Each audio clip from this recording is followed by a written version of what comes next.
everyone, Alexa here from the blog theduvallhomestead.com, where I like to share farm-to-table recipes and homemade natural living. And today I'm going to talk about date night, Valentine's Day meal ideas.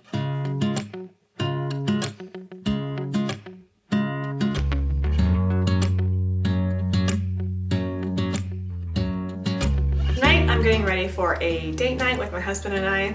We've been doing this about every week for not that long, but just kind of gives us something to look forward to during the week. In reality, the date night is not that much different than every other night because all we're doing is preparing a meal and eating it and watching a movie, which we do most nights anyway. But the difference is that it's more celebrated, I guess. Maybe more candles are lit, a little more effort goes into the meal. So I'm gonna share with you the meal I'm making tonight and then a couple other meals as well that you can make for a nice date night in. I'll have a link to all the recipes I talked about in this video down below.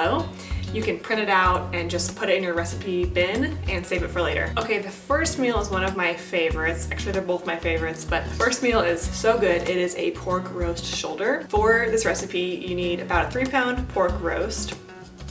So first you're gonna chop up potatoes, carrots, apple, cranberry. You can do various things here. This recipe with apple and cranberry is really good because it's sweet, it brings out the flavors of the pork. It just is a really nice flavor. Very decadent, perfect for a date night. I'm cutting up one apple here and I'm adding some cranberries. I'm gonna add this to a large Dutch oven.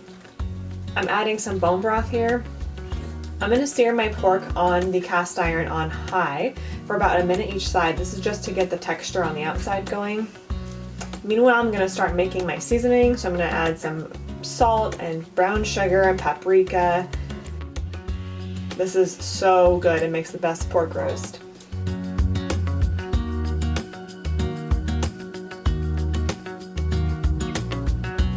And I'm just gonna rub that all over the pork and spread it along the veggies on the bottom as well.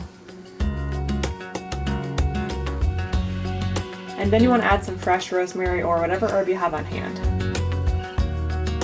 Now the key to making a pork roast is to let it sit in the oven forever. So I recommend 5 hours or so. You might be tempted to check on Google and see what temperature is pork roast done, but the point is you want to go past that point. This gives the pork that fall apart, fall off the bone, fall off your fork kind of texture. If you only stop cooking it right when it's done according to the temperature, it will still be quite stiff. And I've made this mistake so many times and finally realized the key is a very long cooking time. So for a date night or something, you want a decadent dinner. This pull apart pork roast is so good. One thing I like to do is always make sure we have dessert for date night and really every other night of the week too, because after dinner there's always that moment where it's like, do we have dessert? So I always want to make sure that we in fact do. So I'm going to share with you how to make homemade chocolate.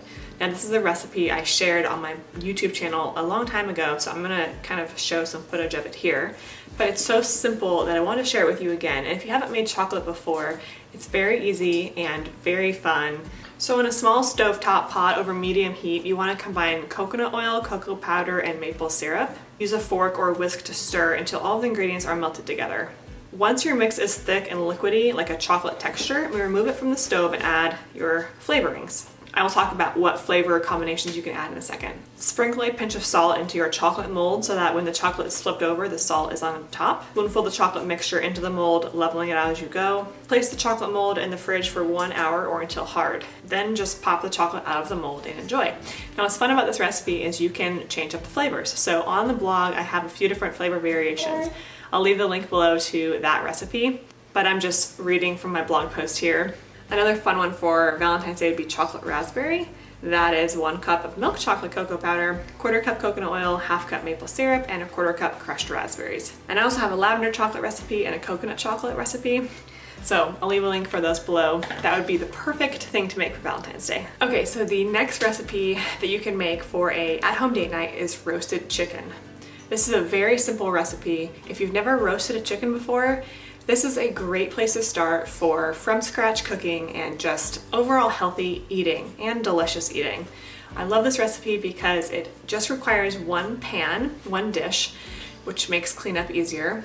And it also is a full meal with protein, starch, vegetables, and it's so flavorful. It's also a sneaky way to get in your homemade bone broth if you're like me and you make homemade bone broth and you are trying to get it in your diet whenever possible. I made this recipe the other night and took a video, so I will show you that video now. Now, whenever you buy a whole chicken from the store, sometimes they come packed with the giblets in a little bag like this, and instead of throwing them away, I always put them in a bag that I labeled bone broth scraps, and I put it in my bone broth. The liver and the gizzard and the kidneys and the heart. I've got Brussels sprout scraps, chicken scraps, carrot heads, celery, old veggies, stuff like this to go in my bone broth, and I just collect it throughout the week and then throw it in the bone broth. All you need is a roast chicken, potatoes, carrots, a lemon, fresh herbs, which I'm gonna use frozen, and garlic, and salt and pepper seasoning. So we're gonna whip this up super quick. This is a really nice thing you can put in the oven, let it sit for an hour and a half, and come back and you have a great dinner. So we're gonna start by chopping up 3 carrots and a whole bunch of potatoes.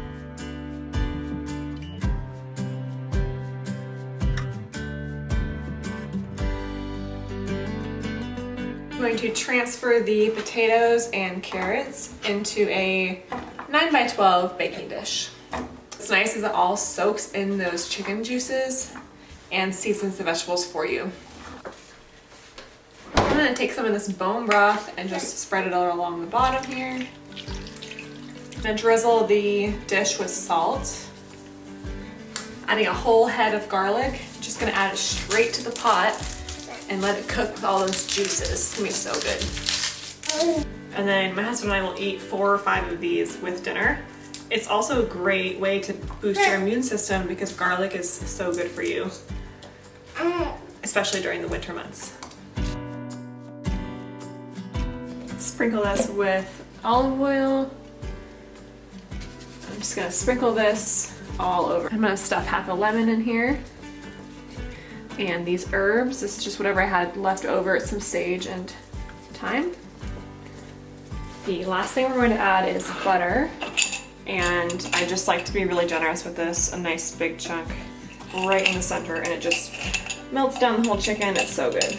And I'm gonna bake this at 375 for about an hour and a half, and we will dive in.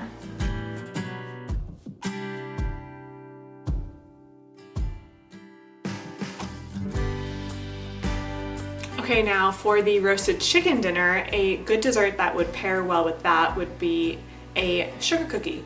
Now, I just came out with a new recipe on the blog for gluten-free, dairy-free sugar cookies.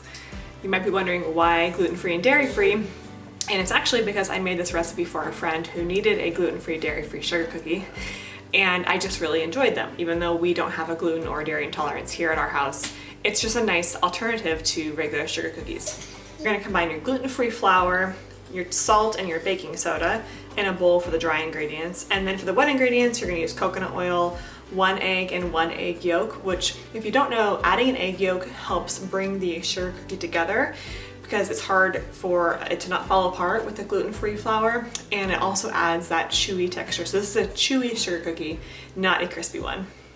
Then you're gonna add lemon juice and the zest of the lemon, vanilla extract, and of course some sugar. These are really delicious on their own. The taste of the lemon comes through and it's just like a chewy lemon sugar cookie. Very subtle and nice. Goes well with a chicken dinner. Or you can add an icing to this. You can just take powdered sugar and some water for a dairy-free option and just mix it in a mixer until it becomes icing and spread that on top. Okay, well that concludes my recipes for an in-home date night or Valentine's Day. I hope you got some inspiration from this video on how to cook a nice date night meal, if not just a regular weeknight, every night meal. If you're brand new to my channel, I would really appreciate if you would hit that subscribe button. Every week I post a new farm-to-table recipe and homemade natural living, and also on the blog at theduvallhomestead.com. Keep checking back that blog every week because I do have a new blog post that gets posted every week. Thank you so much for stopping by the Duvall Homestead.